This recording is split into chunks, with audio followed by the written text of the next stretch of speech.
Welcome back to Universal Guidance. Before we start off your reading, I want to bring up these four main points to help you understand what I'm doing and to prevent from any questions to brew and also to not feeling confused after the reading. So, starting with the titles, as you can tell, I like to say phases of the moons, and that's because I do work with phases of the moons, and I want to sprinkle that on your reading to help you move through life easier.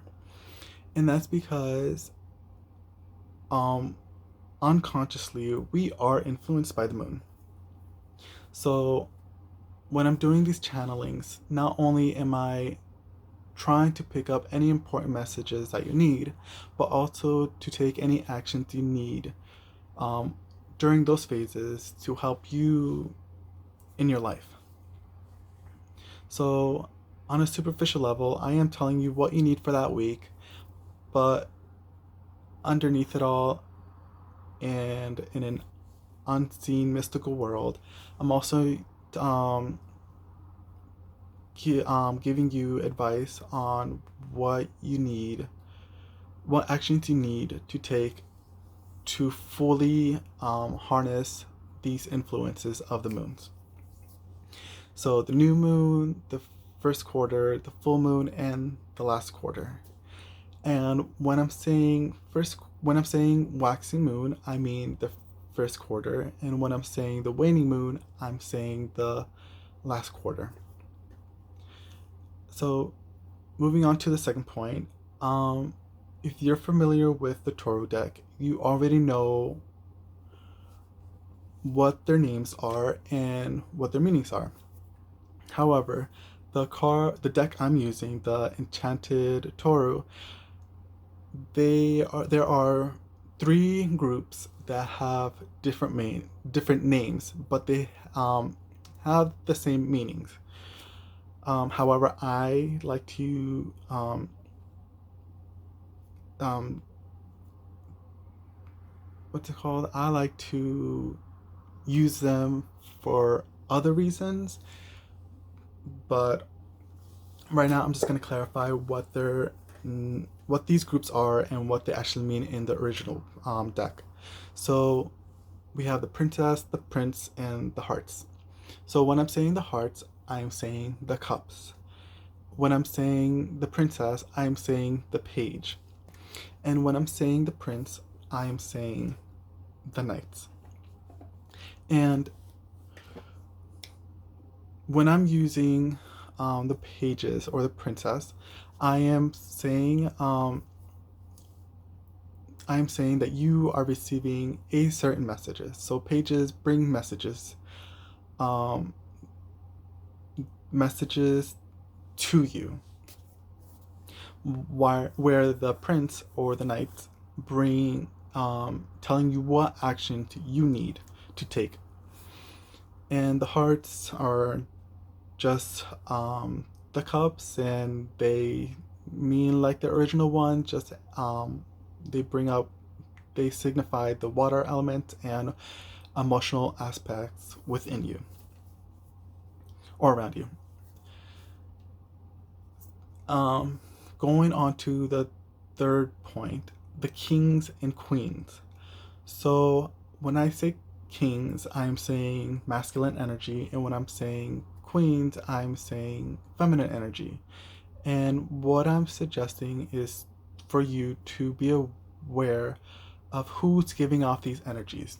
Because one thing you need to know within the spiritual community is that we acknowledge that we have both feminine and masculine energy within us.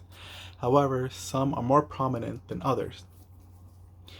And depending on the situation and environment you're in, we tend to utilize one over the other. So these energies are interchangeable. So it doesn't matter if you're a male or female. If you are a man, you can have feminine energy. And when you're a woman, you can have masculine energy. But like I said, they always change depending on the situation you're in. So when I pull out the card and I say, you know, these energies, I am depicting the energy that these person gives off. So keep that in mind, but also keep aware of them as well.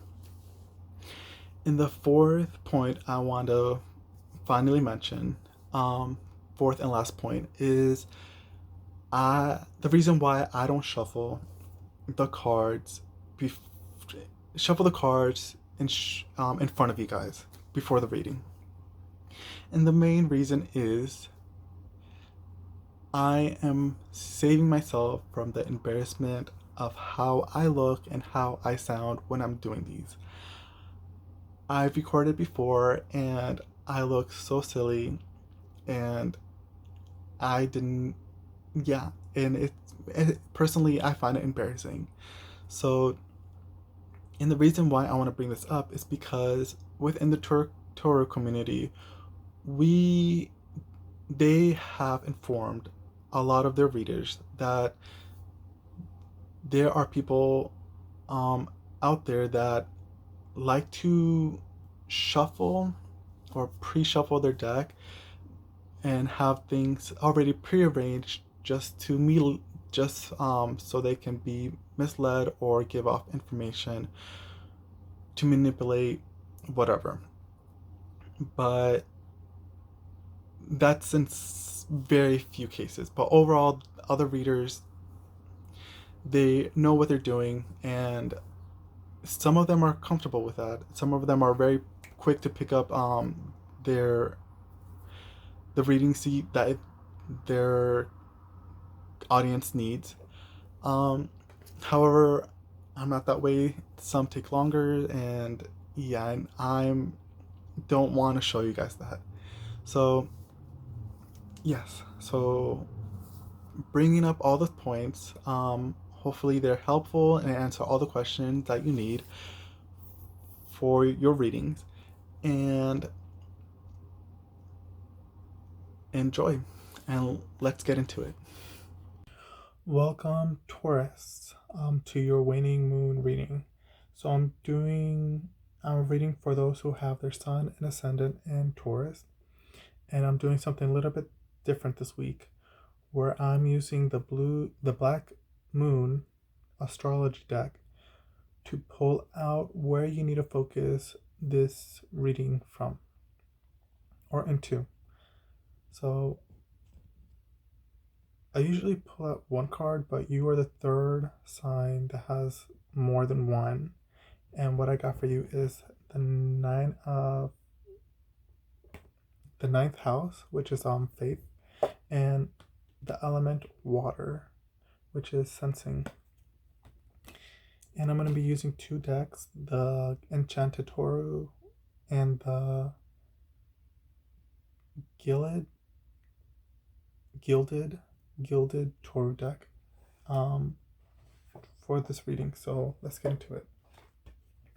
So we got the Eight of Swords, the Hangman, the Ten of Wands, the Eight of Pentacles, and the Seven of Swords.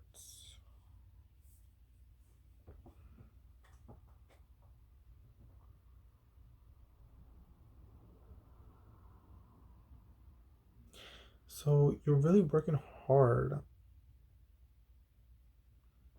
in obtaining, or at least opening up to this new idea, this new perspective, but you have extreme doubts about it.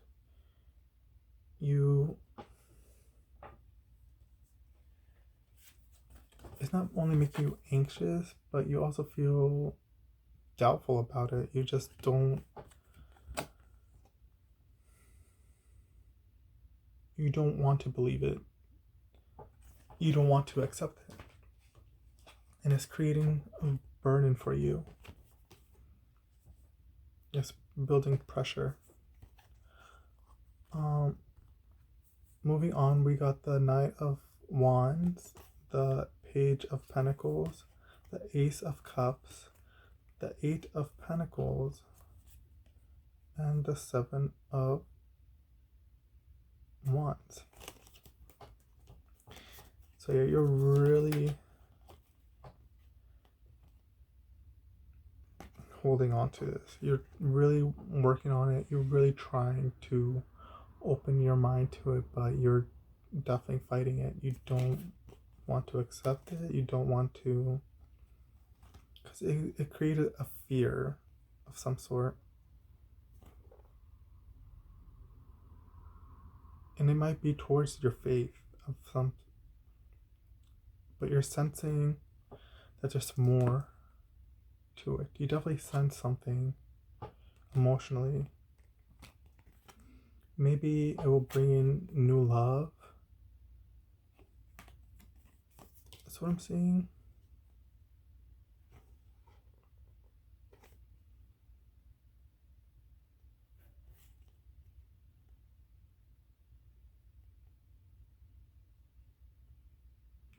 Which will, if you do accept it,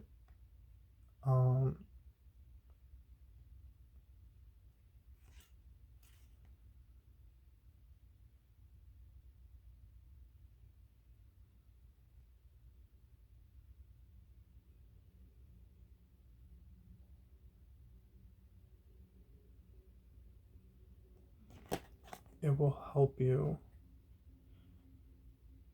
in the work that you are working on. But this could also, I'm also getting that someone is going to come and help you with it. Kind of give you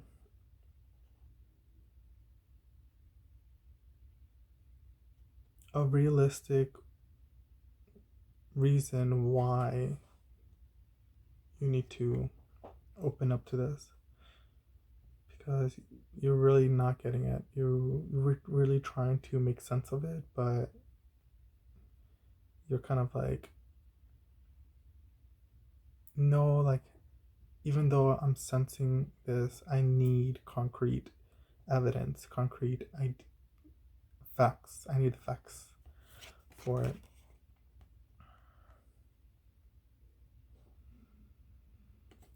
But yeah, you need to go be enthusiastic about it. Don't hold yourself back. Don't.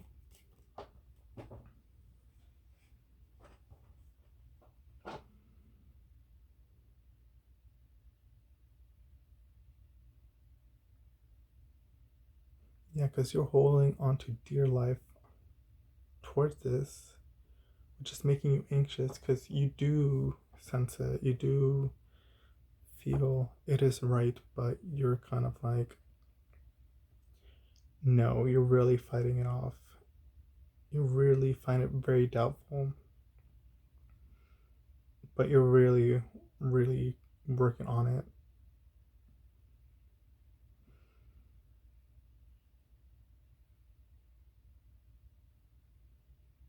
I think you're afraid of being looked down on, or, but you yourself are looking back on it. And you're coming in with high spirited.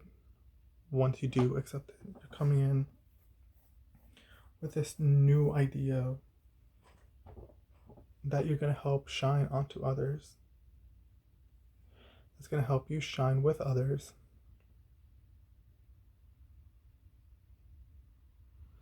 So fall into your senses. Fall into this water, fall into your emotions, fall into whatever you fall the hunch. Because it's definitely not a wrong feeling. And it will create a new sense of love towards yourself and towards others. And that's what I got for you, Taurus, for this week. So thank you for coming by, and I'll see you next time.